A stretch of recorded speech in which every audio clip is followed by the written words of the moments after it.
August 2024, Shorthand Tamil Senior Grade. Get ready for the dictation. 10 seconds.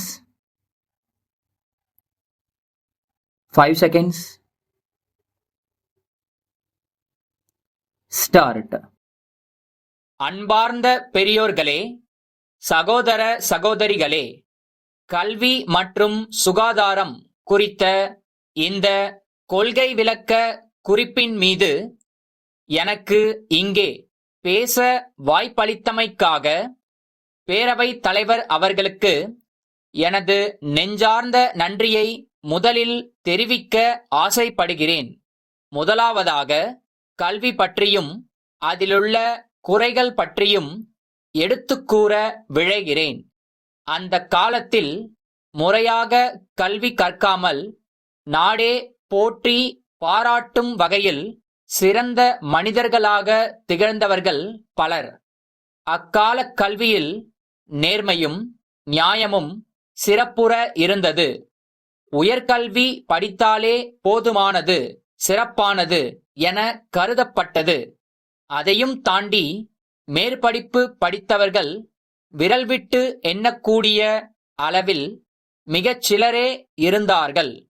தங்களது பிள்ளைகளை பள்ளிக்கு அனுப்புங்கள், நாங்கள் பார்த்துக் கொள்கிறோம் என்று ஆசிரியர்களே இல்லந்தோறும் தேடிச் சென்று பெற்றோரிடம் எடுத்துச் சொல்லி மன்றாடி அழைத்த காலங்களும் உண்டு.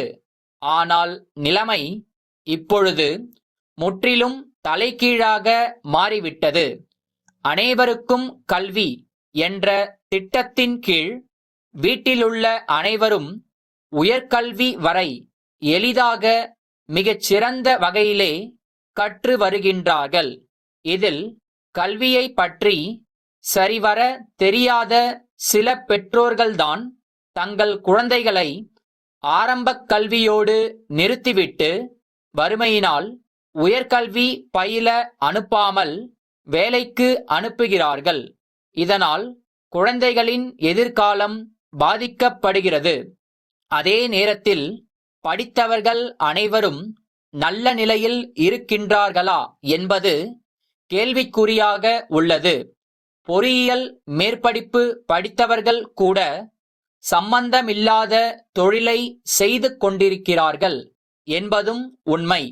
காரணம், தற்போது கல்வி என்பது லாபம் சம்பாதிக்கும் வியாபாரமாக மாறிவிட்டது.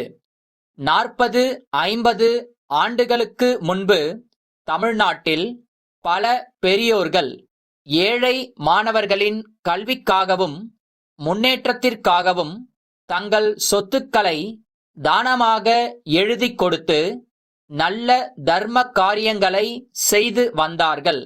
ஆனால் இன்றைக்கு அது தலைகீழாக மாறியுள்ளது என்பதை இந்த மன்றத்திலே சுட்டிக்காட்ட நான் பெரிதும் விரும்புகிறேன்.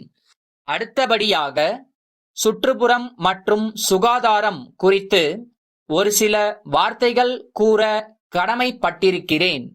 நாம் இருக்கும் சுற்றுப்புறத்தை தூய்மையாக வைக்க வேண்டியது நம் ஒவ்வொருவரின் தலையாய கடமையாகும்.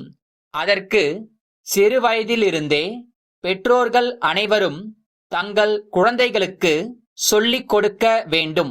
ஏனெனில் நாம் சிறுவயதில் எதை கற்கிறோமோ அதுவே நம் வாழ்நாள் முழுவதும் தொடர்கிறது.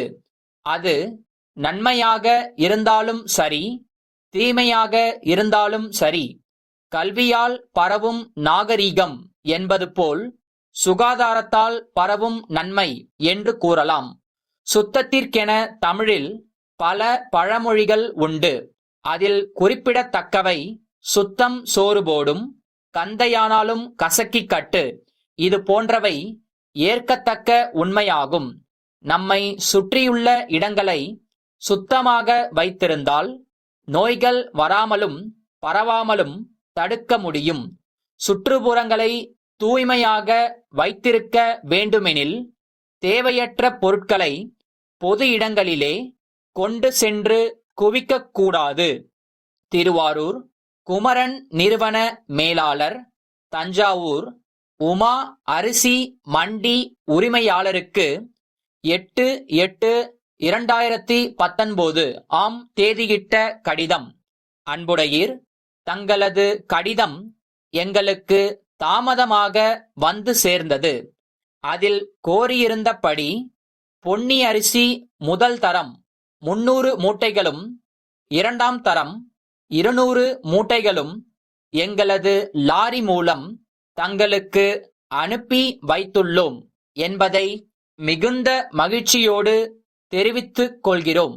முன்பணத் தொகையில் ரூபாய் 10,000 கழித்து கொண்டது போக மீதி தொகையை காலம் தாழ்த்தாது அனுப்புமாறு வேண்டுகிறோம். கடந்த முறை அனுப்பி வைத்த சரக்குகளுக்கான தரவேண்டிய பாக்கி தொகையையும் தற்போது கோரும் அரிசிக்கான தொகையையும் அனுப்ப கேட்டுக்கொள்கிறோம். மின்வெட்டினாலும் சமீபத்தில் பெய்த மழையினாலும் பணியாளர் பற்றாக்குறையாலும் தங்களுக்கு சரக்குகள் அனுப்புவதற்கு சற்று தாமதம் ஏற்பட்டு விட்டது. மாவட்டத்தின் பல பகுதிகளில் நெல் விளைச்சல் குறைந்ததால் விலை சற்று ஏறிவிட்டது. விலையை தற்போது குறைக்க இயலாது. வரும் காலங்களில் உரிய காலத்திற்குள் சரக்குகள் விநியோகிக்கப்படும் என்று உறுதியளிக்கிறோம். தாங்கள் எப்போதும் போல் எங்களுக்கு தொடர்ந்து ஆதரவு அளிக்க வேண்டுகிறோம். நன்றி. தங்கள் நம்பிக்கையுள்ள